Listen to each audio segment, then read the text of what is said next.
ISLൽ Kerala Blasters ഇന്ന് FC ഗോവയെ നേരിടും. കൊച്ചിയിൽ വൈകിട്ട് 7:30 മത്സരം. തുടർച്ചയായ 3 തോൽവിക്ക് ശേഷം ചെന്നൈയിൻ FCക്കെതിരെ 3-0 മികച്ച വിജയം നേടിയതിനു ശേഷമാണ് കേരള ബ്ലാസ്റ്റേഴ്സ് വീണ്ടും കളത്തിലേക്ക് ഇറങ്ങുന്നത്. വിജയവഴിയിൽ തിരിച്ചെത്തിയ കേരള ബ്ലാസ്റ്റേഴ്സ് ഇന്ന് കൊച്ചിയിലെ ജവഹർലാൽ നെഹ്റു സ്റ്റേഡിയത്തിൽ കഴിഞ്ഞ മത്സരത്തിൽ ചെന്നൈയിൻ FCയെ നേരിട്ട അതേ ഫോർമുല തന്നെയാകും ഇന്നും ഉപയോഗിക്കുക.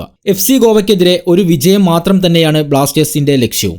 9 മത്സരത്തിൽ നിന്നും 11 പോയിന്റുള്ള ബ്ലാസ്റ്റേഴ്സ് 9ാം സ്ഥാനത്താണ്. 8 കളികളിൽ നിന്നും 12 പോയിന്റുള്ള ഗോവയാകട്ടെ 6ാം സ്ഥാനത്തും. ചെന്നൈയിനെതിരെ 3 ഗോൾ നേടിയത് മാത്രമല്ല ബ്ലാസ്റ്റേഴ്സിന്റെ ആരാധകരെ സന്തോഷിപ്പിക്കുന്നത്. ആദ്യ പകുതിയിൽ ഗോൾ വഴങ്ങുന്ന ശീലം കഴിഞ്ഞ മത്സരത്തിൽ ബ്ലാസ്റ്റേഴ്സ് അവസാനിപ്പിച്ചു. ഒത്തിണക്കത്തോടെയുള്ള പാസുകളും കഴിഞ്ഞ മത്സരത്തിൽ കാണാൻ സാധിച്ചു. പ്രതിരോധത്തിലെ വിള്ളലുകൾ ബ്ലാസ്റ്റേഴ്സ് പരിഹരിച്ചു. ജിമെനസും നോവയും മാത്രമായിരുന്നു ബ്ലാസ്റ്റേഴ്സിന് വേണ്ടി ഗോൾ നേടിയിരുന്നത്.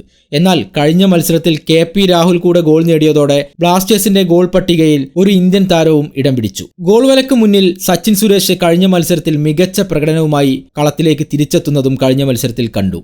ആരാധകർക്ക് ആശ്വസിക്കാനും പ്രതീക്ഷിക്കാനും ഏറെ കാരണങ്ങളാണ് കഴിഞ്ഞ മത്സരത്തിൽ ബ്ലാസ്റ്റേഴ്സ് സമ്മാനിച്ചത്. പക്ഷേ സന്ദേശ് ചിങ്കൻ നയിക്കുന്ന ഗോവയെ തോൽപ്പിക്കുക ബ്ലാസ്റ്റേഴ്സിന് അത്ര എളുപ്പമായിരിക്കില്ല. നേർക്കുനേർ 20 മത്സരങ്ങളാണ് ഇതുവരെ ഇരു ടീമുകളും ഏറ്റുമുട്ടിയത്. അതിൽ 11 മത്സരത്തിലും വിജയം ഗോവയ്ക്കൊപ്പമായിരുന്നു. ബ്ലാസ്റ്റേഴ്സ് ജയിച്ചതാകട്ടെ 5 മത്സരത്തിൽ മാത്രം.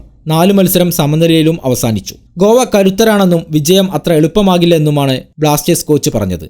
അവസാന 2 കളികളിൽ കരുത്തരായ ബംഗളൂരു FC, പഞ്ചാബ് FC എന്നിവരെ തോൽപ്പിച്ചിട്ടാണ് ഗോവ വരുന്നത്. പക്ഷേ അത് കഴിഞ്ഞുപോയ കാര്യമാണ്. എങ്കിലും കൊച്ചിയിലും വിജയ തുടർച്ച തന്നെയാണ് പ്രതീക്ഷിക്കുന്നതെന്നും ഗോവയുടെയും ഇന്ത്യൻ ടീമിന്റെയും പരിശീലകനായ കോച്ച് മനോലോ മാർക്കസ് പറഞ്ഞത്.